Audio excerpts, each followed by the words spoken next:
On vous souhaite la bienvenue à ericlatour.com. Dans quelques instants, on aborde le sujet de la situation du français au Québec, où les Québécois sont préoccupés et veulent un renforcement. Mais d'abord, on se transporte en Suède, parler avec un joueur d'hockey professionnel de Saint-Jean-sur-Richelieu qui joue là-bas, Éric Gélina, et on va bien sûr aborder le sujet de la COVID.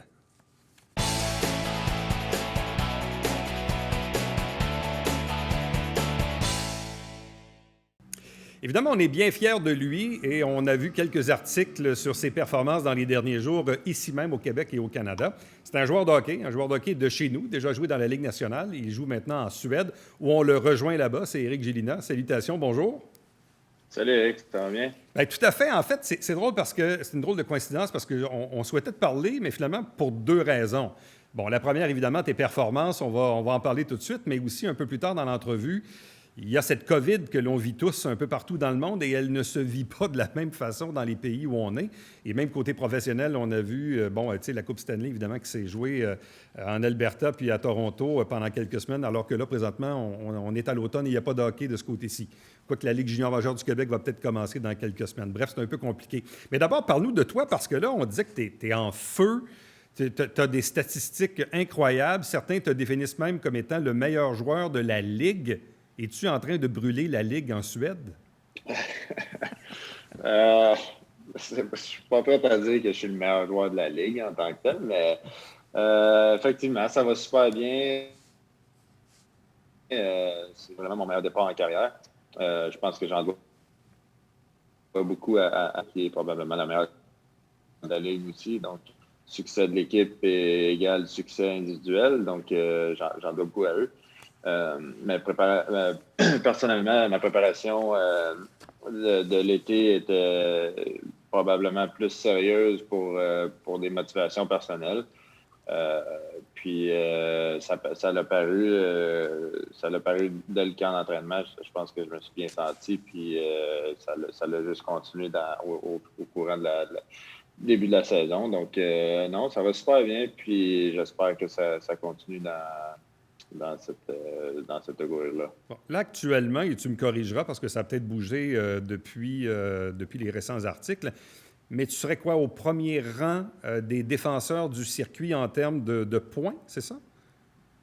Ouais, ben, théoriquement, on est deux ou trois, je pense, qui sont à 11 points. Mais il y en a un en tant que tel qui a un but de plus que moi, donc il est classé avant moi. Bon, as-tu toujours ton lancer frappé foudroyant?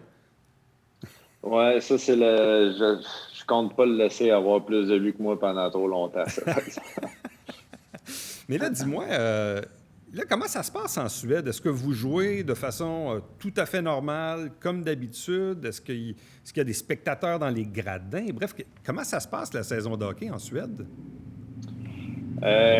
Côté règlement hockey, il n'y a rien qui a changé. Il y a pas. Je vois des articles, je pense, de la Ligue d'Ontario, Junior d'Ontario, ils parlent de jouer sans contact ou des choses comme ça. Là. Nous, il n'y a rien de ce côté-là qui a changé. Côté foule, par exemple, il y a des restrictions de seulement 50 personnes assises dans les gradins.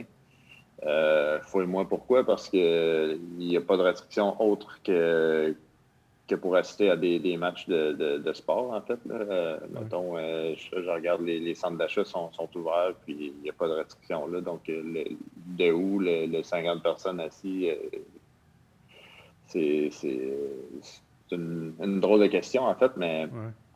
non, c'est ça. Fait que dans le fond, il y a 50 personnes assises dans nos gradins. Et en temps normal, les matchs attirent à peu près combien de personnes dans les gradins normalement? Ça varie entre chacune des équipes. Là. Nous, notre aréna elle peut accueillir environ 5800 personnes. Il y a des équipes où leurs arénas sont plus grosses ou plus petites. Là. Je pense que la plus grosse aréna de la Ligue pourrait avoir 12 000 personnes. Donc, c'est ça. L'impact est différent pour chacune des équipes. OK.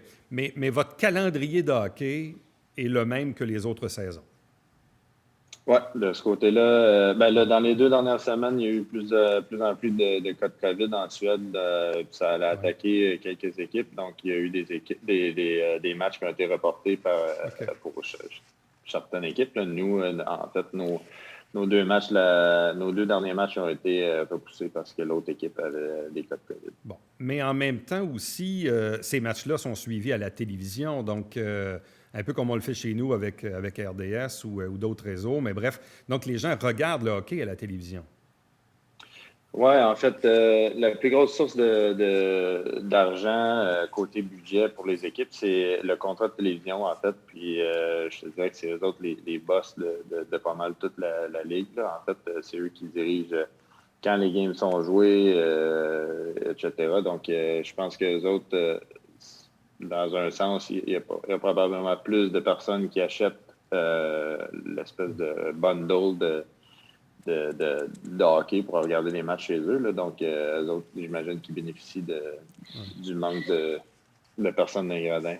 Bon, tu disais tantôt, il y a eu peut-être des cas de COVID dans certaines équipes. C'est quoi l'impact quand il y a un cas de COVID? Disons qu'il y a un cas de COVID dans l'équipe dans laquelle tu te trouves, là. C'est quoi le protocole? Qu'est-ce qui arrive?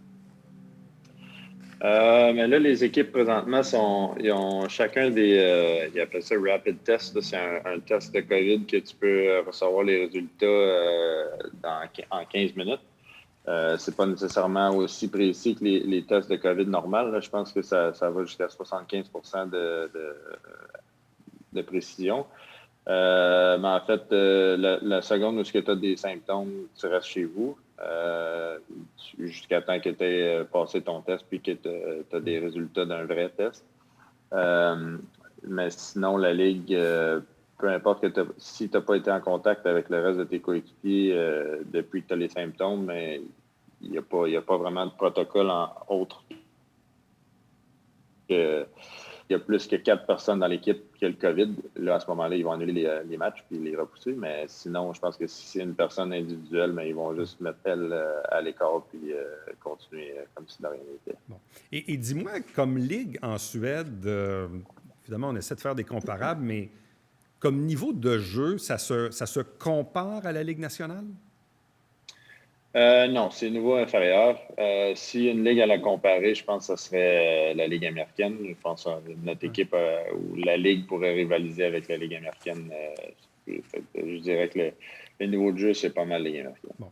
Mais là, dans le fond, de ce que je comprends, c'est que tu connais quoi? Tu connais ton meilleur début de saison à vie? Oui, en fait, ma meilleure saison à vie, je pense que c'était mon année recrue dans la Ligue nationale où j'avais eu 30 points en 60 matchs parce que c'était au plus haut niveau, puis dans la meilleure ligue au monde. Mais je pense que côté all-around, le général de mon jeu puis de ma game en ce moment, je pense que c'est la fois où j'ai été le plus constant puis que j'ai autant produit offensivement que j'ai été responsable défensivement. Donc, c'est pour ça que ça me porte à dire que c'est mon meilleur début de saison dans toutes les confondues. Bon. Et dis-moi, parce que tu as joué pour les Devils, tu as joué pour l'Avalanche et brièvement pour le Canadien de Montréal. Avec le genre de performance que tu as en Suède là, depuis quelque temps, bien, surtout cette saison, est-ce que tu as toujours pour toi peut-être la possibilité ou le rêve de revenir jouer dans la Ligue nationale? Absolument. S'il y a un timing pour moi où c'est opportun, ben c'est là. En fait, parce que présentement, on est juste 2 ligues ou 3 ligues dans le monde qui jouent au hockey présentement. Nous, la Suisse puis la KHL. Donc, les yeux des équipes justement de la Ligue nationale, etc., ben, ils ont beaucoup moins de joueurs à regarder. Donc, c'est sûr que les recruteurs et les dirigeants des équipes, ils regardent pas mal nos matchs.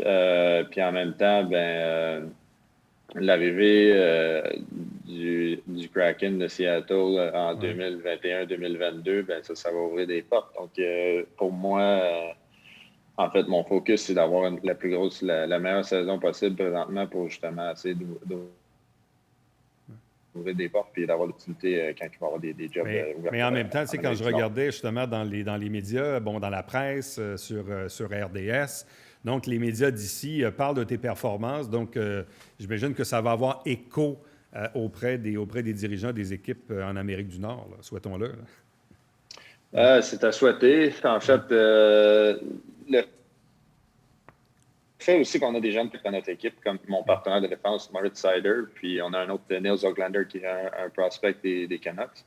Je pense que ça met de l'engouement alentour d'eux. Puis la seule chose que moi je peux faire, c'est d'essayer d'utiliser cette espèce de loop-là qu'ils ont, eux, pour essayer de me faire voir moi aussi. Puis je pense pas que je suis rendu trop vieux pour me faire voir non plus. J'ai pas la même âge qu'eux, mais s'il y a des yeux qui regardent mon partenaire de défense, mais je veux pas, ces yeux-là me regardent vous aussi. Fait que c'est juste positif pour moi. Bon. En terminant, revenons un peu sur le terrain de la COVID. Tantôt, on y faisait allusion, mais dans le domaine du hockey, des arénas, des équipes.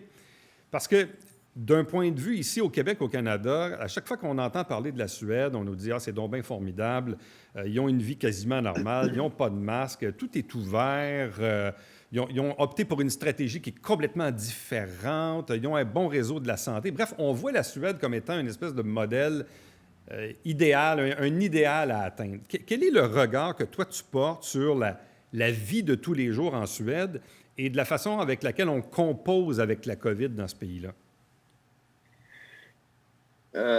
Si j'ai à comparer avec ce que le monde du Québec vit présentement, je pense que oui, côté vie normale, c'est naturellement plus simple de vivre sans restriction puis sans confinement, etc.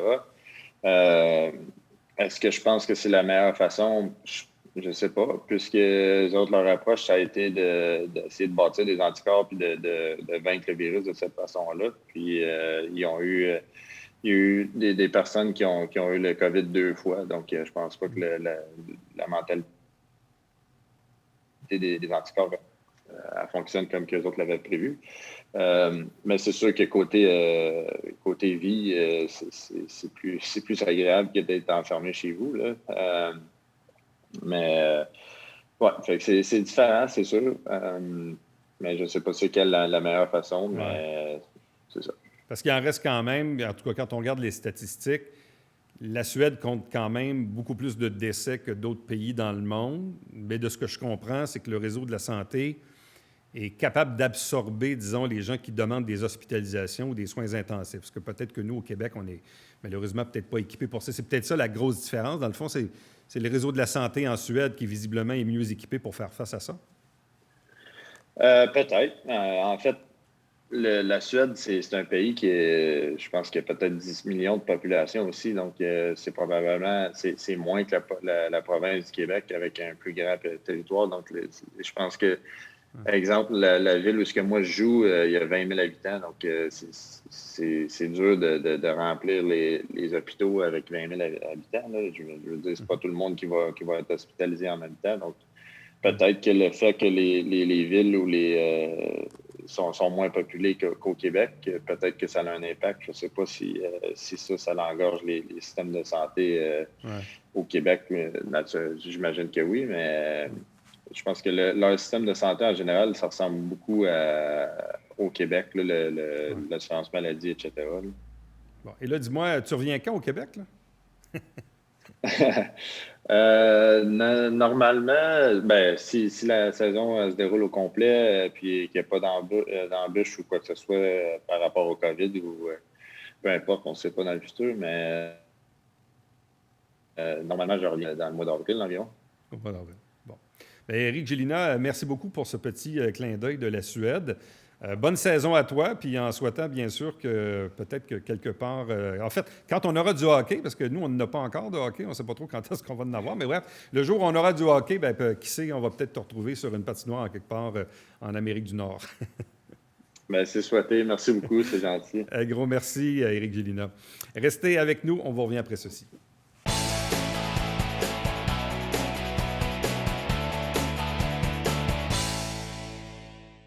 Mesdames et messieurs, bonjour et bienvenue à la Justice entre nous. Mon nom est Seth.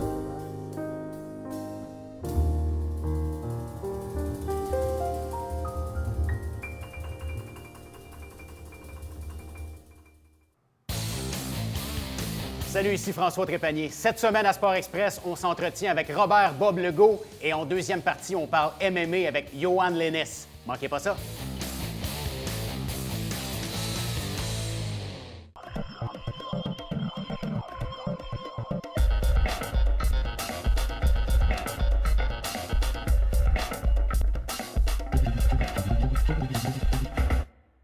Mesdames et messieurs, bon matin et bienvenue à votre télébingo sur les ondes de télévision du Haut-Richelieu. Vous aimeriez jouer au bingo dans le confort de votre foyer? C'est possible. Tous les dimanches matins, 9h30, à la télévision du Haut-Richelieu, maintenant en haute définition au 609. C'est 4 000 en prix à chaque semaine. Pour vous procurer les livrets du télébingo, c'est facile. Consultez la liste de nos 30 dépositaires au www.tvhr9.com.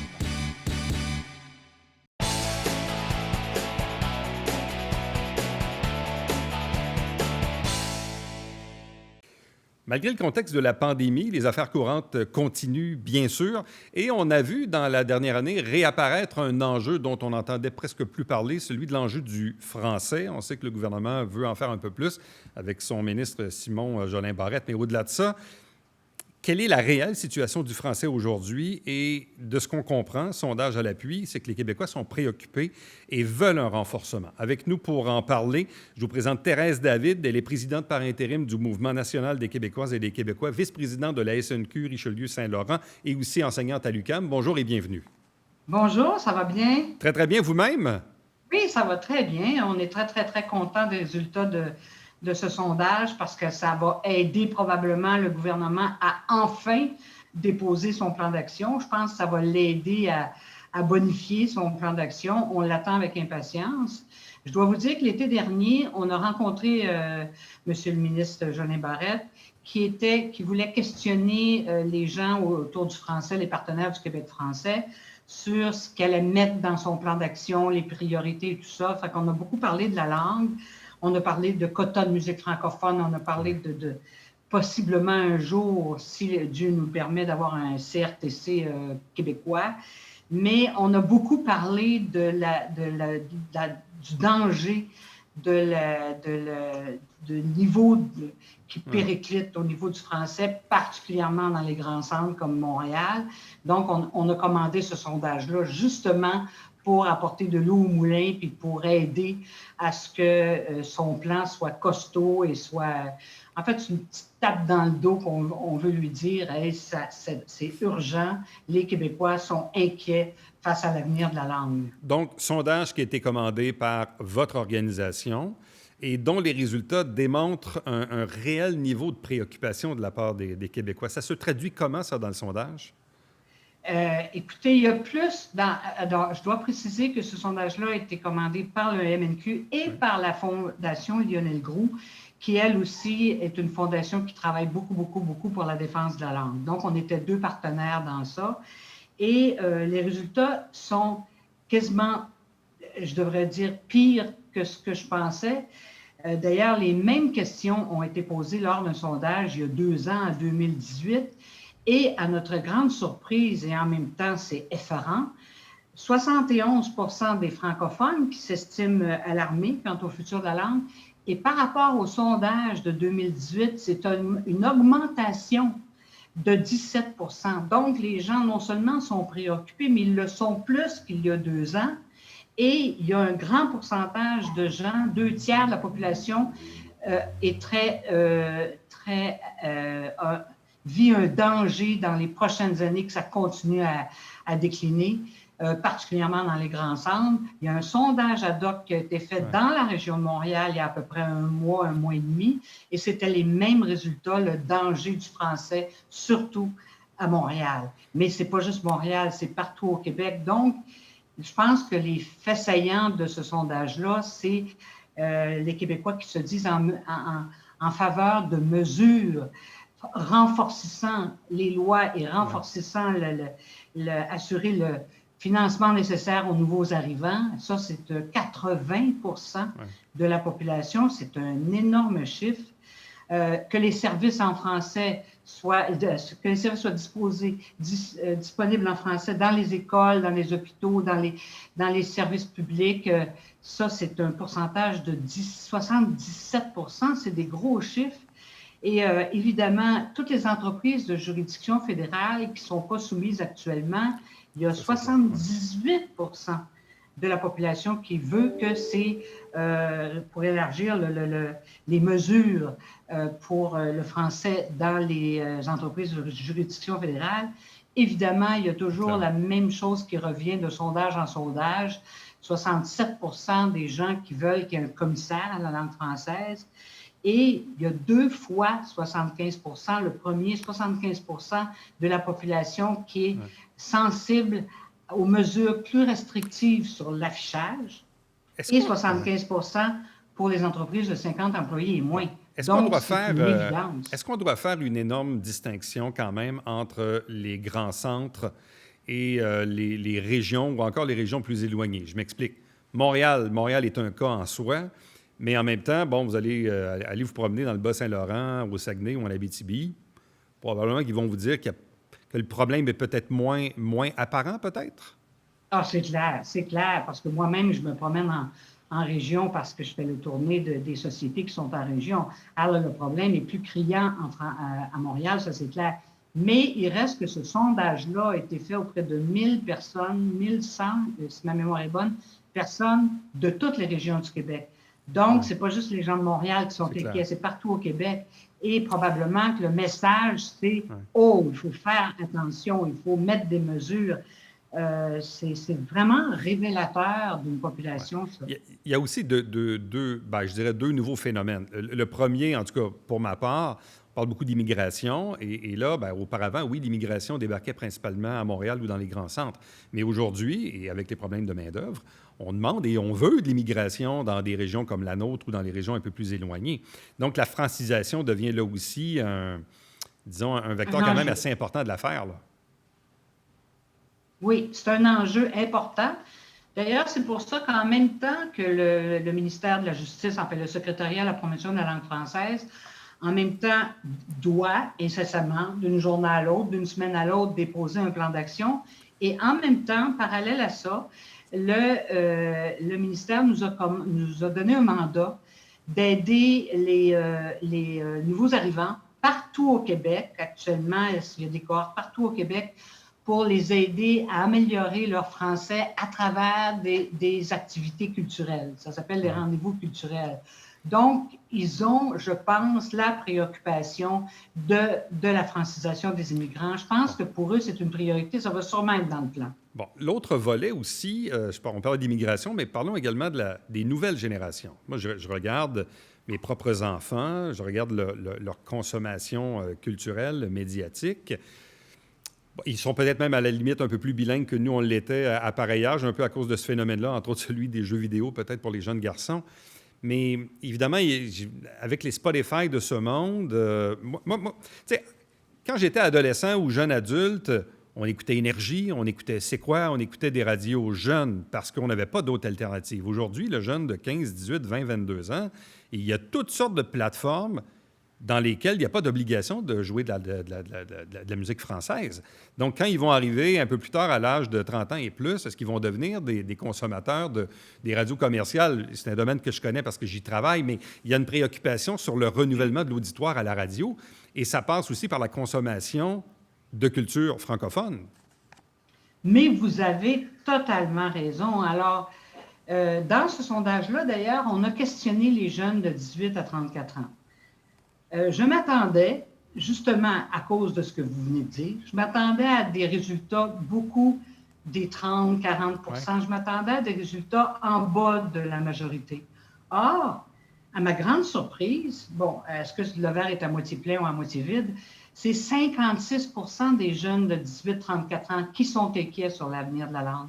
Fait que j'ai envie, moi, de vous dire, si vous parlez de vos enfants, moi, j'ai envie de vous dire que la préoccupation devrait être à l'échelle de la population générale, pas juste à Montréal, partout au Québec.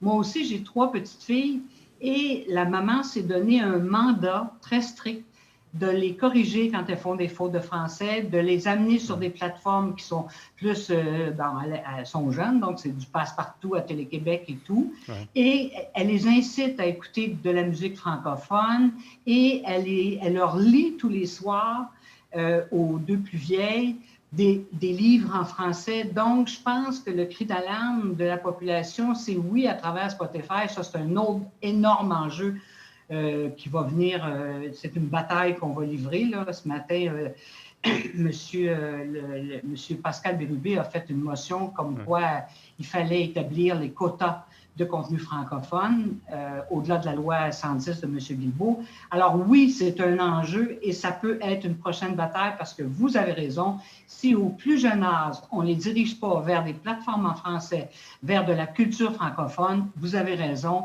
il y a danger en la demeure. Ça fait partie de l'équation. Il nous reste moins d'une minute maintenant. Quelles sont les prochaines étapes pour vous? Alors, les prochaines étapes, on a fait le sondage. Les prochaines étapes, je vais vous le dire que je vous donne un petit scoop là, ce matin. Effectivement, ce que vous venez de dire est très pertinent au sujet des quotas. Notre prochaine bataille, c'est peut-être celle-là.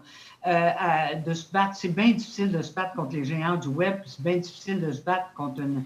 Mais il va falloir qu'on prenne des mesures pour assurer que la prochaine génération et celle qui suit travaille aussi ou étudie ou fréquente de la culture francophone. Non seulement les immigrants, mais nos enfants et petits-enfants. C'est peut-être l'enjeu le plus important dans les 10 prochaines années. Effectivement, parce que les GAFA ou les GAFAM de ce monde sont une menace aux revenus publicitaires des médias traditionnels, mais probablement aussi à la continuité ou à la bonne santé du français pour les années à venir. Oui, vous avez totalement raison. Ça va être une bataille que vous et nous, que les médias québécois, que les médias communautaires ou traditionnels ou whatever, c'est une bataille que nous devrons livrer tous ensemble. Et je pense que les Québécois en sont très conscients. Dieu merci. Thérèse David, merci beaucoup. Merci. Reste avec nous. Au retour, le mot de la fin.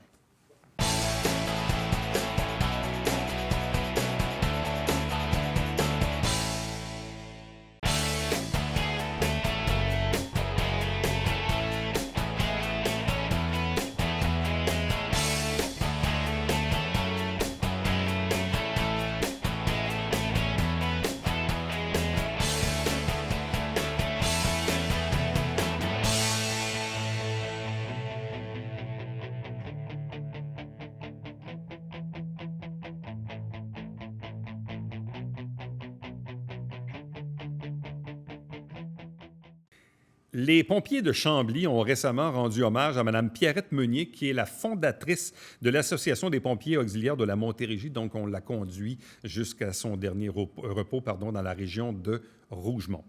N'oubliez pas qu'à chaque semaine, ici même, le dimanche matin, 9h30, en direct, c'est le Télébingo avec 4 000 $ en prix. Et il y a 30 dépositaires dans la région pour acheter et vous livrer. Allez sur tvhr9.com.